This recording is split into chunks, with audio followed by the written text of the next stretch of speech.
12 area related to a circle. मैंने आपको यहाँ तक बता दिया था कि कैसे फाइंड करते हैं सेक्टर का एरिया, माइनर सेगमेंट का एरिया, मेजर सेगमेंट का एरिया, ये सब चीजें मैंने आपको बता दी थी, राइट। और क्वेश्चन 8-7 तक मैंने आपको कहा था you have to tie yourself. और आज हम क्वेश्चन 8 ले रहे हैं। क्वेश्चन 8 है हमारा, a horse is tied to a peg at one corner. एक हॉर्स को एक कॉर्नर पे एक पेग के साथ टाइट कर दिया, यहाँ पर टाइट कर दिया, और जो स्क्वायर का साइड दे रखी थी वो हमें दे रखी थी 15 मीटर, और जो रोप की लेंथ है जहां पर यहाँ पर घोड़े को हॉर्स को बांधा है, तो वो रोप की जो लेंथ है वो 5 मीटर है यहाँ पर। तो जो हॉर्स जब यहाँ पर ग्रेस करेगा, ये फील्ड है, तो कितना एरिया उसने फील्ड का ग्रेस किया है ये वाला, ये हमें फाइंड करना है। तो जब ये यहाँ पर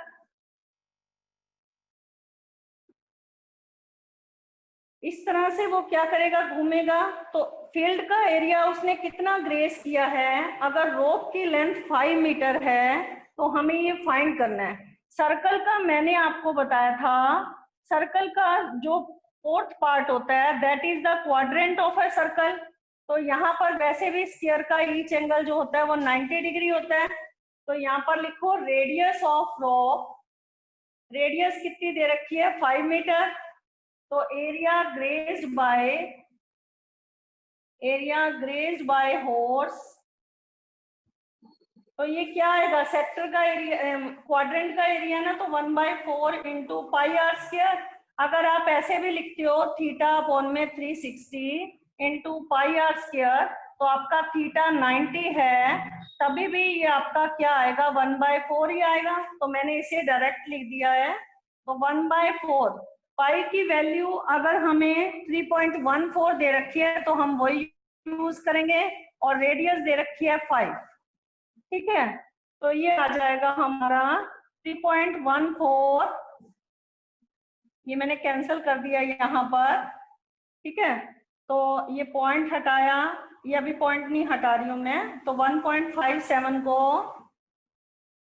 मल्टीप्लाई किया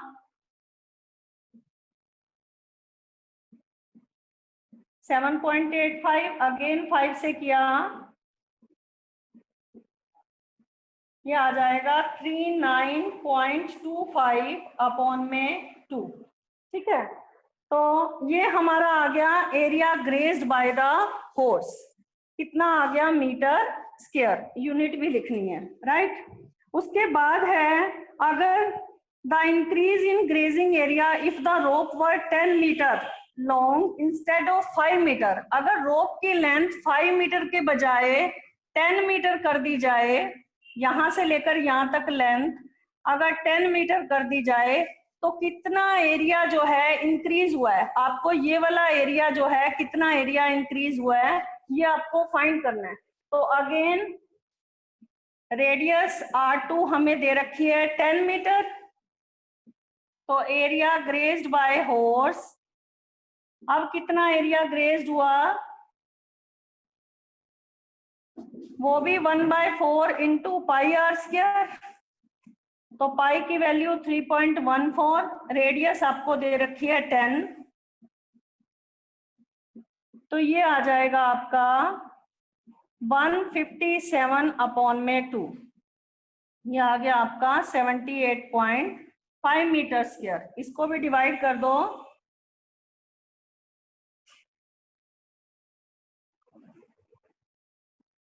ये हमारा फर्स्ट वाला आ गया 19.625 मीटर स्क्वायर।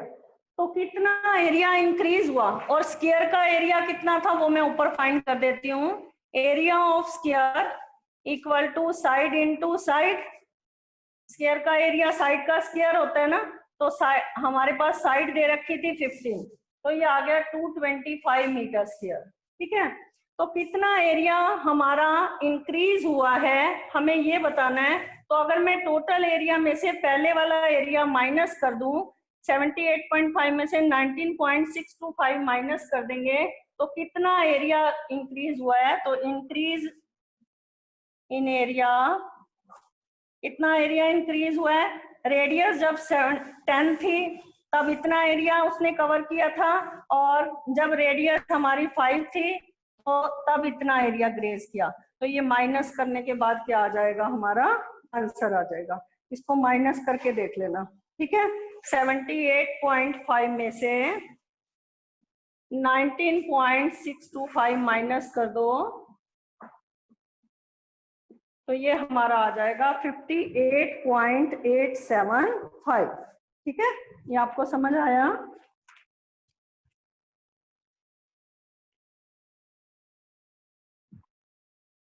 ठीक है। तो ये सबसे पहले हमने क्या किया है, हमारे पास एक स्क्वायर फील्ड दे रखा था, कितनी उसकी साइड दे रखी थी? 15 मीटर दे रखी थी। तो पहले मैंने एरिया ऑफ स्क्वायर निकाला, तो फील्ड का एरिया कितना आ गया? 225 मीटर स्क्वायर। अगर इसी क्वेश्चन में आपसे ये पूछा जाता कि बाकी रिमेनिंग फील्ड का एरिया निकालो, तब आप कैसे निकालोगे? पूरा स्क्वायर का एरिया निकाल के ये जो एरिया इंक्रीज करने के बाद आया था ये माइनस कर देंगे, तो ये रिमेनिंग जो एरिया रह जाएगा जहां पर उसने ग्रेज नहीं किया वो पार्ट आ जाएगा। वो 12.3 एक्सरसाइज में हमारे इस टाइप के क्वेश्चन दे रखे हैं। अभी हमें यही क्वेश्चन पूरा कवर करना है। जब रॉक की लेंथ जो है वो 5 मीटर है तब कितना एरिया कवर किया है? 19.625 मीटर स्क्वायर। और जब हमारी रेडियस अगेन कितनी है? 10 मीटर है, तब कितना एरिया ग्रेज किया है? तो इंक्रीज इन एरिया कितना आ जाएगा? 78.5 में से 19.625 जब माइनस किया तो ये हमारा आ गया 58.875 मीटर स्क्वायर। समझ आया बेटे? नेक्स्ट क्वेश्चन है हमारा, जो नेक्स्ट 3-4 क्वेश्चन है वो भी बहुत इंपॉर्टेंट है, ध्यान से देखो। हमारा नेक्स्ट क्वेश्चन है, a brooch is made with silver wire.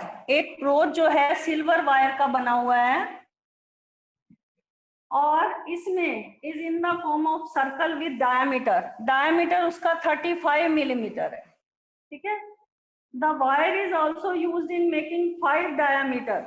इसमें 5 डायमीटर जो वायर यूज हुई है उसमें 5 डायमीटर की जो वायर है वो यूज हुई है, ठीक है।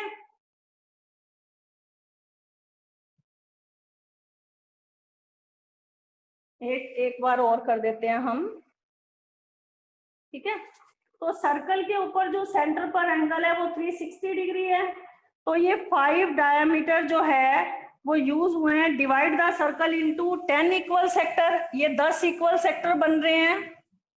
1 2 3 4 5 6 7 8 9 10 इक्वल सेक्टर। तो सेक्टर का जो एंगल आ जाएगा पहले हम वो निकालेंगे। जो सेंटर पे एंगल है, सेंटर एंगल जो है वो कितना है? 360 डिग्री है। और जो सर्कल है वो डिवाइडेड इनटू 10 सेक्टर।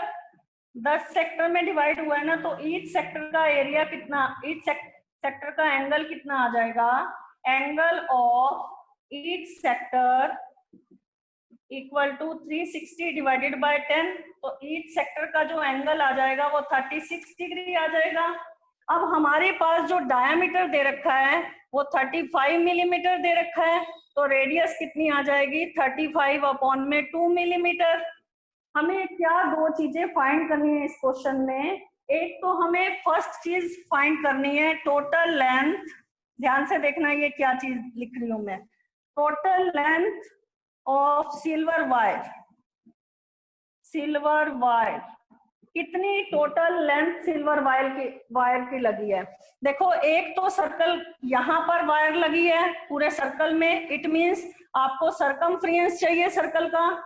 और दूसरा ये 5 जो है डायमीटर जो 5 बने थे यहाँ पर भी सिल्वर वायर लगी है। तो हम टोटल कितनी लेंथ सिल्वर वायर की यूज हुई है? यहाँ पर नंबर 1 तो लिखो circumference of circle plus 5 diameter use हुए हैं 5D, ठीक है। डायामीटर जो दे रखा था वो आपको 35 दे रखा था। टोटल कितनी लेंथ यूज हुई है वो मैं आपको बताऊंगी। और सरकमफ्रेंस जो है वो πD या 2πr भी लिख सकते हो, तो मैंने सीधा πD लिख दिया है।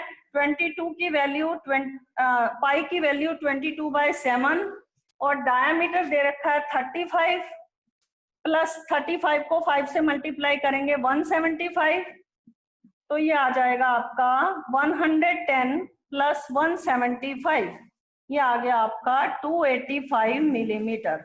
टोटल वायर कितनी यूज हुई, पहला जो क्वेश्चन का आंसर है, टोटल वायर कितनी यूज हुई है, 285 millimetre wire is silver wire is used. समझ आया? उस एक बार फिर से यहाँ पहले ये स्टेप बता रही हूँ। एक सर्कल को, एक ब्रोच को बनाने के लिए सिल्वर वायर यूज हुई है। 5 तो डायामीटर यूज हुए हैं, यहाँ पर भी सिल्वर वायर लगी है, तो डायामीटर की लेंथ जो है वो हमें गिवन है 35 मिलीमीटर। रेडियस मैंने फाइंड कर दिया है। सेंटर पे जो एंगल होगा वो 360 डिग्री। अब सर्कल को 10 सेक्टर्स में डिवाइड किया गया है, तो ईच सेक्टर का एंगल जो आ जाएगा, एंगल ऑफ ईच सेक्टर, वो आपका 36 डिग्री आ जाएगा। उसके बाद टोटल पहले कितनी लेंथ वायर की यूज हुई है पहले हम वो फाइंड करेंगे। तो कैसे फाइंड करेंगे, सरकमफ्रेंस ऑफ सर्कल, पूरे सर्कल के सरकमफ्रेंस में टोटल लेंथ पहले यहाँ पर यूज हुई है प्लस 5D, अंदर भी उसके ब्रोच में यहाँ पर डायमीटर की 5 वायर लगाई गई हैं, तो ये आ गया 175 और कैलकुलेशन करने के बाद ये आ गया 285 मिलीमीटर। उसके बाद हमें सेकंड चीज फाइंड करनी है, area of each sector of the brooch. तो एरिया कैसे निकालेंगे हम, area of each sector theta upon में 360 into pi r square. Theta कितना आया था आपका 36 और पाई है 22/7 और रेडियस कितनी है आपकी 35 अपॉन में 2। ऊपर पावर है तो मैंने 2 टाइम्स लिख दिया है। ये 10 से डिवाइड हो गया, ये 5 से डिवाइड हो गया, ये 2 से, ये 11, ये आ जाएगा आपका 35 को 11 से मल्टीप्लाई करो 385 और 2 2 जा 4, तो कितनी वायर यूज हुई है 385 अपॉन में 4 मिलीमीटर स्क्वायर। समझ आया आपको?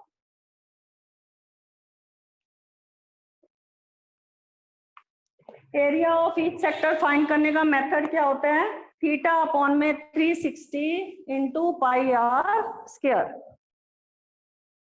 तो थीटा हमारे पास दे रखा था 36 अपॉन में 360 इंटू पाई की वैल्यू पुट की है और रेडियस हमने पुट कर दिया है, तो ये हमारा आ गया एरिया ऑफ ईच सेक्टर।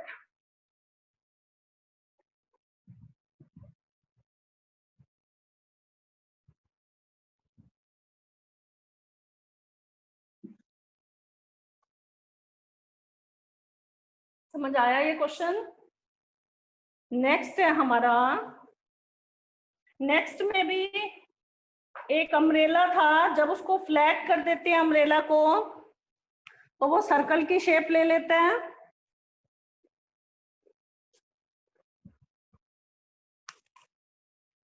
अगर मैं सर्कल को अम्ब्रेला को फ्लैट कर देती हूँ, फ्लैट जो होता है पोर्शन वो उसका सर्कल की शेप में होता है। An umbrella has 8 ribs. Umbrella के कितने रिब्स हैं, 8 रिब्स दे रखे हैं हमारे पास।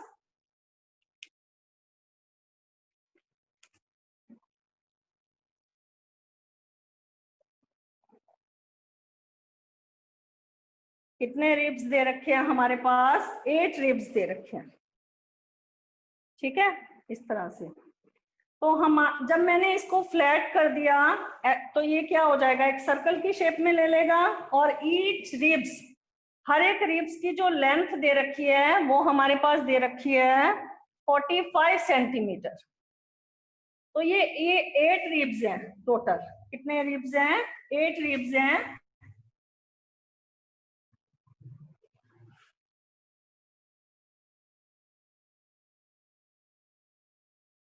ठीक है, और हमारे पास जब ये सर्कल को फ्लैट किया, सेंटर पे जो एंगल है वो कितने डिग्री का है? 360 डिग्री। और टोटल नंबर ऑफ रिब्स कितनी है? टोटल नंबर ऑफ रिब्स कितने हैं? 8 है। तो सेक्टर 8 सेक्टर में ये डिवाइडेड हो गया है, 8 सेक्टर्स में डिवाइड हो गया ना, 1 2 3 4 5 6 7 8 सेक्टर में डिवाइड हो गया है। तो सेक्टर का जो सेंट्रल एंगल होगा वो कितना होगा? यहाँ पर each angle of sector, angle of each sector कितना होगा हमारा? 360 डिवाइडेड बाय 8, ये आ जाएगा आपका 45 डिग्री। तो हमारा ये एंगल कितना आ गया? 45 डिग्री आ गया। उसके बाद find the area between two consecutive ribs of the umbrella. ये जो दो कॉन्सिक्यूटिव रिब्स हैं इसके बीच का आपको एरिया फाइंड करना है। तो एरिया ऑफ सेक्टर क्या आ जाएगा? एरिया ऑफ सेक्टर होता है थीटा अपॉन में 360 इंटू पाई आर स्क्वायर। पाई की वैल्यू जो है if not given you will use 22/7 और थीटा आपका है 45 डिग्री था ना, और रेडियस भी आपको 45 सेंटीमीटर गिवन थी। तो इसको कैंसिल कर देना, ये कितना आ जाएगा आपका? ये कैंसिल करने के बाद जो है और ये मल्टीप्लाई करने के बाद हमारा आंसर आ जाएगा। तो एरिया ऑफ ईच सेक्टर जो है 22 को 45 से मल्टीप्लाई करना, अगेन 45 से डिवाइडेड बाय 56, तो ये हमारा आंसर आ जाएगा। ये डिवाइड कर देना, राइट। तो आंसर आ जाएगा हमारा 2275 अपॉन में 28 सेंटीमीटर स्क्वायर। समझ आया? देखो ये अम्ब्रेला थी, इसमें कॉन्सिक्यूटिव जो रिब्स थे वो हमारे पास 8 दे रखे थे। जब मैंने सर्कल को पूरा ओपन करके ये क्या शेप आ गई? हमारी सर्कल की शेप आ गई। तो ये हमारे पास ईच रिब्स की जो लेंथ थी वो कितनी थी? 45 सेंटीमीटर। रेडियस कितनी है? 45 सेंटीमीटर। और हमने इसका एंगल निकाला था पहले, सेक्टर का एंगल। सेंटर का एंगल हमारा 360 डिग्री है और ये 8 सेक्टर में डिवाइडेड है, तो मैंने 8 से डिवाइड किया, हमारा सेक्टर का हर एक एंगल आ गया। उसके बाद सेक्टर का मैंने क्या कर दिया है? Area of each sector find कर दिया है, राइट। और next question 11th do your self, उसमें सिर्फ ये बता देती हूँ, जो लेंथ दे रखी है ब्लेड की वो कितनी दे रखी है? 25 सेंटीमीटर गिवन है। और हमारे पास जो एंगल दे रखा है वो 115 डिग्री का दे रखा है। तो वहां पर भी थीटा अपॉन में 360 into pi r square. Theta हमारा 115 है 11th क्वेश्चन में, अपॉन में 360 इंटू 22/7, और रेडियस दे रखी है 25 सेंटीमीटर इंटू 25 इंटू 25। तो दो वाइपर्स का हमारे को एरिया निकालना है कि कितना एरिया, कार में जो वाइपर लगे होते हैं वो इस तरह से रोटेट करती है ना, तो दो वाइपर्स का हमें एरिया निकालना है। तो जो एरिया निकलेगा उसको 2 से मल्टीप्लाई कर देना, राइट। तो ये है हमारा question 11 and we will take now question 12।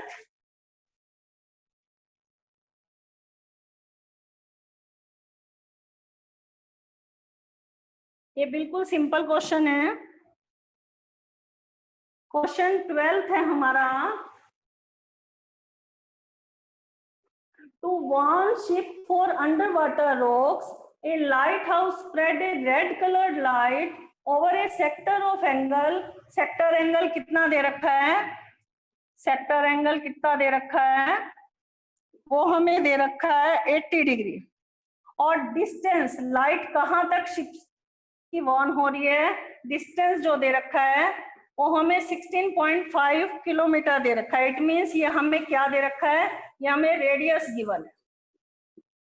जो लाइट हाउस से जो रोशनी पड़ रही है, लाइट पड़ रही है, जो एंगल बना रही है वो 80 डिग्री का बना रही है, और जो रेडियस की लेंथ है वो 16.5 किलोमीटर है।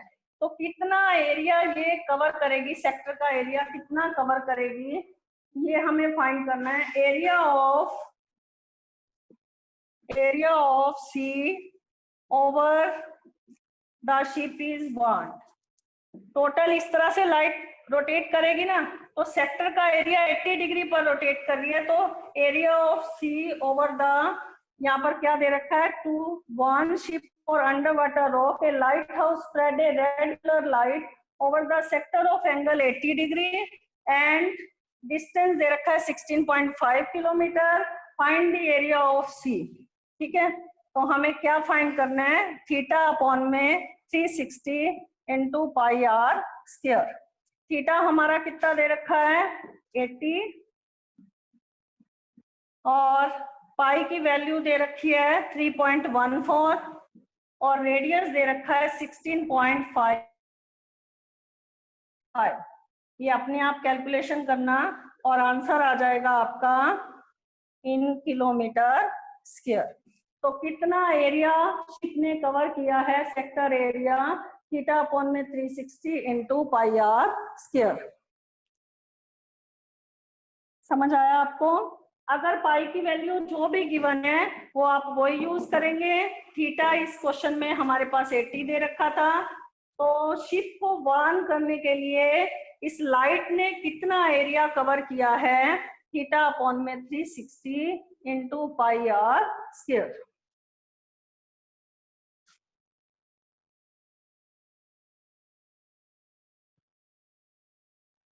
Now I will take the 13 question. ध्यान से देखो ये क्वेश्चन। ए राउंड टेबल, एक राउंड टेबल है, कवर है 6 इक्वल डिजाइन, उसके 6 इक्वल डिजाइन बने हुए हैं।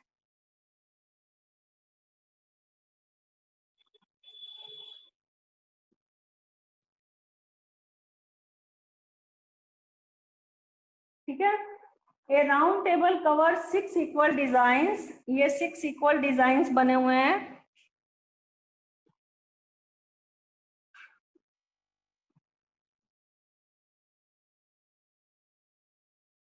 The radius of the cover is 28 centimetre,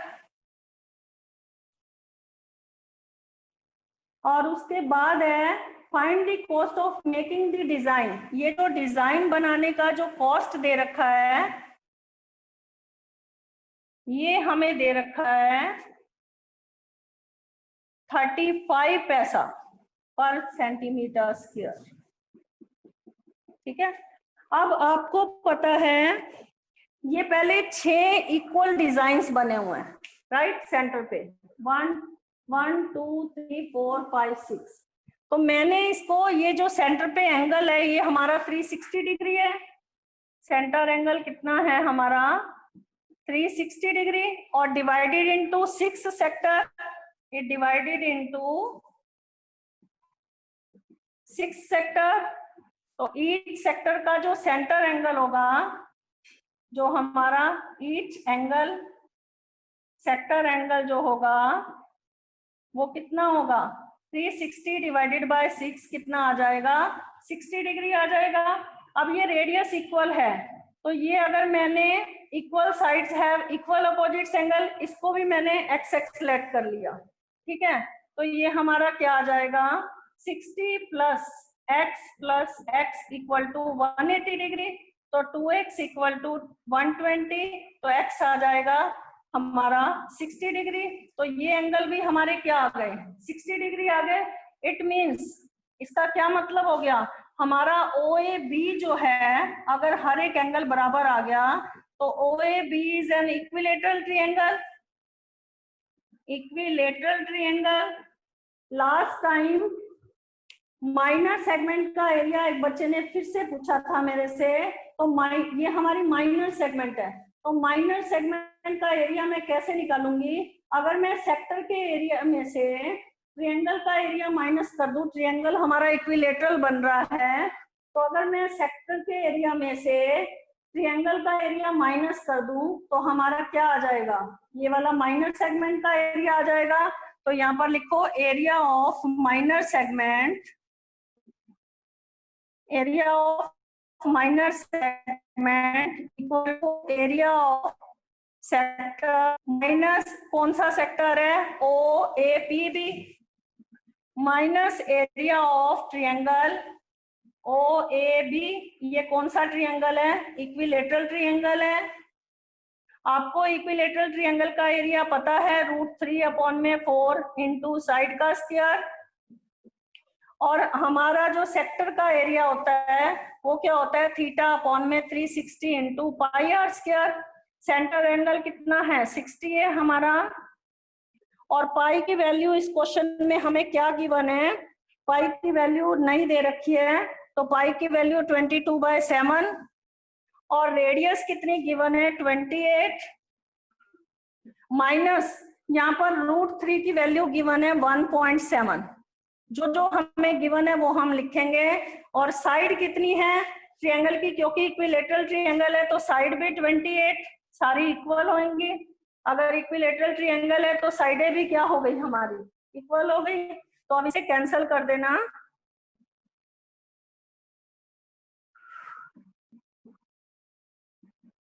ये आ जाएगा हमारा 11×4 = 44, 44 को 28 से मल्टीप्लाई करो,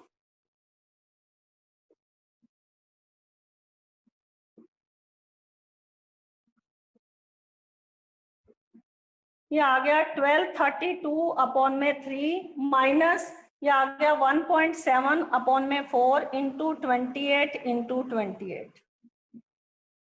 तो ये आ जाएगा हमारा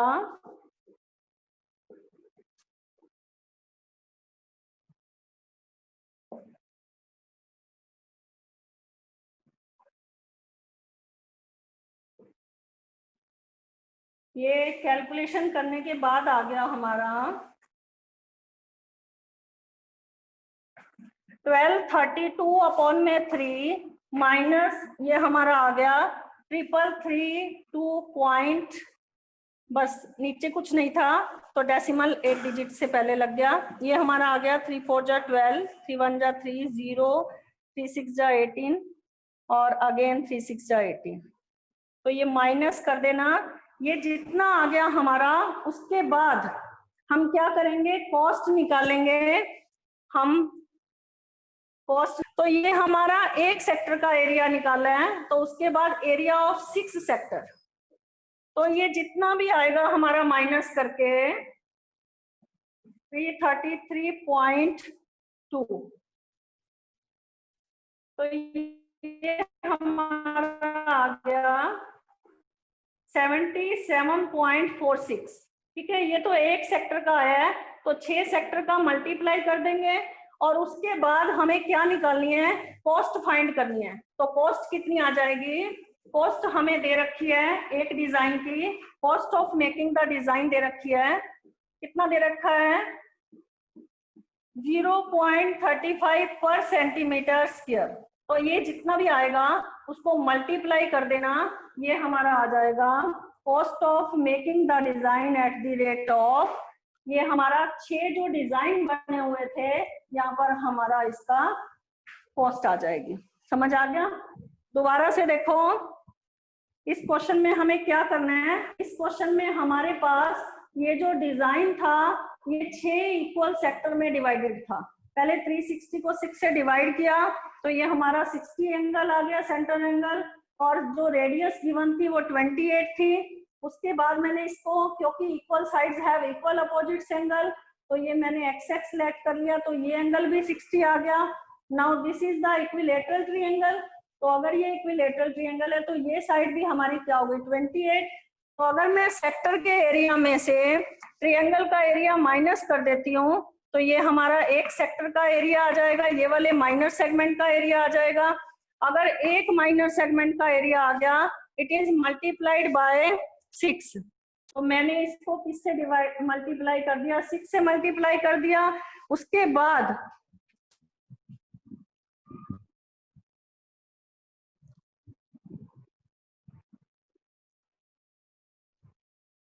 उसके बाद क्या करना है, cost of making the design कितना दे रखा है, 0.35 पर सेंटीमीटर स्क्वायर। तो ये हमारा कॉस्ट ऑफ डिजाइन कितना आ जाएगा, ये हमारा कितना आ गया 0.35, ये हमारा रुपीज दे रखा था 0.35 पर सेंटीमीटर स्क्वायर। तो ये जितना भी 6 सेक्टर का एरिया आएगा उसको हमें इससे मल्टीप्लाई कर देने हैं। तो ये हमारी क्या आ जाएगी, टोटल कॉस्ट आ जाएगी डिजाइन की। समझ आ गया, ये आप मल्टीप्लाई करना। Now it is over. और लास्ट क्वेश्चन में टिक द करेक्ट आंसर है। तो हमारा जो सेक्टर का एंगल होता है वो 3 थीटा अपॉन में 360 इंटू पाई आर स्क्वायर है। तो कौन सा ऑप्शन करेक्ट होगा, फर्स्ट हो नहीं सकता क्योंकि उसमें तो पाई आर स्क्वायर दे ही नहीं रखा। सेकंड वाले में 180 दे रखा है। थर्ड में सेंटर एंगल तो पी मान लो, ठीक है। और उसके बाद रेडियस जो है वो आर है। तो कौन सा क्वेश्चन हमारा इसमें करेक्ट होगा, अगर यहाँ पर ये 2 दे रखा है और यहाँ पर ये 720 दे रखा है, तो हमारा डी ऑप्शन जो है इस क्वेश्चन में क्या है, करेक्ट है। Now these questions are completed, all the 14 question. If you have any doubt regarding these questions, then you can ask. Otherwise, you have to complete this exercise. And in the next lecture, we will start our exercise 12.3.